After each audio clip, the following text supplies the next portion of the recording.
ഈ പുൽവാമയിൽ ആക്രമണം ഉണ്ടായപ്പോഴും അതിനുശേഷം സമീപകാലത്ത് പഹൽഗാമിൽ ആക്രമണം നടന്നപ്പോഴൊക്കെ വിപരീതമായ കമൻറ്റുകൾ നടത്തി അതുകൊണ്ട് പാകിസ്ഥാനെ അനുകൂലിക്കുന്ന രീതിയിലുള്ള പരാമർശങ്ങൾ നടത്തിയ ആളാണ് ശ്രീമാൻ രാഹുൽ ഗാന്ധി. സെക്യൂരിറ്റി ലാപ്സാണ് എന്ന് പറഞ്ഞ് പാകിസ്ഥാൻ്റെ ഈ അതിക്രമത്തെ പരോക്ഷമായിട്ട് അനുകൂലിച്ച അല്ലെങ്കിൽ അംഗീകരിച്ച ആളാണ് അദ്ദേഹം.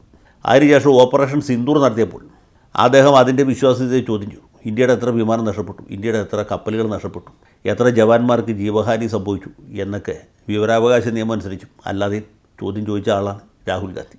അതിനുള്ള ഒരു പ്രത്യാഘാതം കൂടി ഈ തെരഞ്ഞെടുപ്പിൽ ഉണ്ടായിട്ടുണ്ട് എന്ന് ഞാൻ വിചാരിക്കുന്നു. കാരണം ഈ ഓപ്പറേഷൻ സിന്ദൂർ ഉൽപ്പാദിപ്പിച്ച തീവ്രമായ ഒരു ദേശീയ വികാരം അല്ലെങ്കിൽ തീവ്ര ഹിന്ദുത്വ വികാരം ബീഹാറിലുമുണ്ട്, മറ്റ് സംസ്ഥാനങ്ങളിലുമുണ്ട്. കോൺഗ്രസ് പാർട്ടി ബീഹാറിൽ ഇല്ലണ്ടേ, അതുകൊണ്ടുള്ള 6 സീറ്റിൽ ഒതുങ്ങിയത്. ഈ മാതിരിയുള്ള കോമാളിത്തരം കാണിക്കുന്നതുകൊണ്ടൊന്നും ഒരു ഫലവുമില്ല എന്ന് കോൺഗ്രസ് നേതൃത്വം അറിഞ്ഞിരിക്കുന്നത് നല്ലതാണ്. പിന്നെ ന്യൂനപക്ഷങ്ങളെ പ്രീണിപ്പിച്ച് മാത്രം ഇന്ത്യ രാജ്യത്ത് ഇനിയുള്ള കാലത്ത് ഒരു തെരഞ്ഞെടുപ്പും ജയിക്കാൻ പറ്റുകയില്ല. അത് കേരളത്തിലും തുല്യ നിലയിൽ ബാധകമാണ്.